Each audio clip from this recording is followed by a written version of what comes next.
Главная новость к этому часу. В Ереване протестующие ворвались в здание мэрии.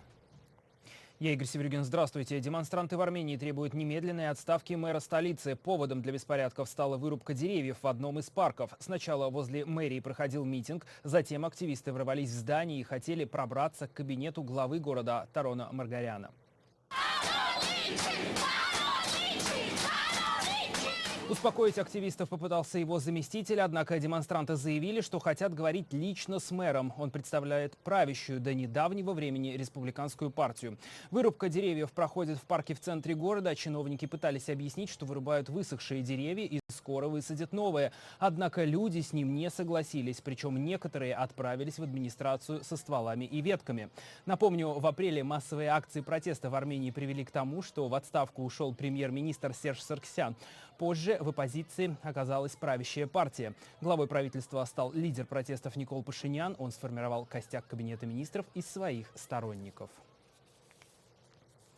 Режиссер Олег Сенцов объявил бессрочную голодовку. Он требует освободить всех украинских политзаключенных в России. Об этом рассказал его адвокат. Об освобождении самого Сенцова речи не идет.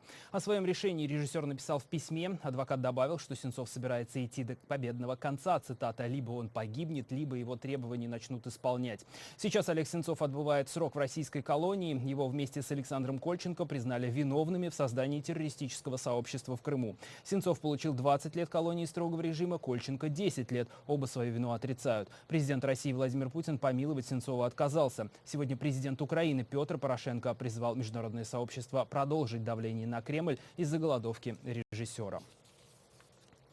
Главу РИА Новости Украины этапировали в Херсон. Там находится прокуратура Автономной Республики Крым, которая ведет его дело. После этапирования Кириллу Вышинскому определят меру пресечения. Его задержали вчера в Киеве после обысков в редакции. В Службе безопасности Украины заявили, что Вышинского подозревают в гибридной информационной войне. Это цитата. По версии следствия, журналист по заданию Москвы писал материалы, оправдывающие аннексию Крыма и действия сепаратистов в Донбассе. В МВД Украины предложили обменять Вышинского на украинского журналиста Романа Сущенко, арестованного в России за шпионаж.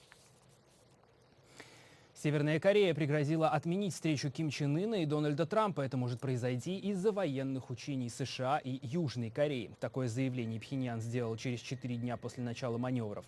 В КНДР называют их провокацией. Встреча Дональда Трампа и Ким Чен Ына должна пройти в Сингапуре 12 июня. На ней планируют обсудить отказ КНДР от ядерного оружия и вывод войск США из Южной Кореи. В Вашингтоне заявили, что об отмене саммита ничего не знают.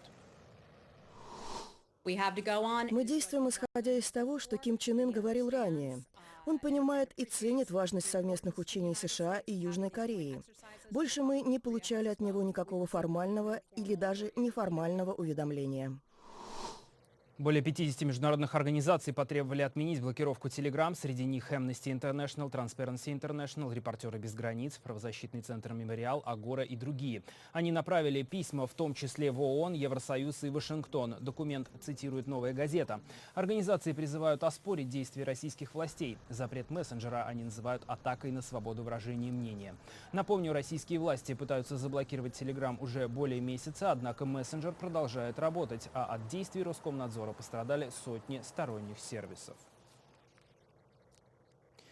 В Якутию отправляют дополнительные силы спасателей. Там из-за паводка пострадали больше 400 домов. В нескольких районах идет эвакуация. В одном из поселков жители 2 дня провели на крышах домов.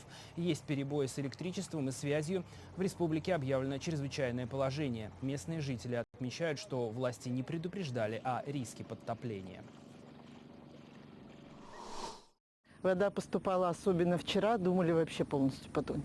Очень быстро поступала вода. Свет отключили почти сразу, поэтому, конечно, сложно немножечко. И на этом пока все. Меня зовут Игорь Севрюгин. Я с вами прощаюсь. До встречи. Увидимся.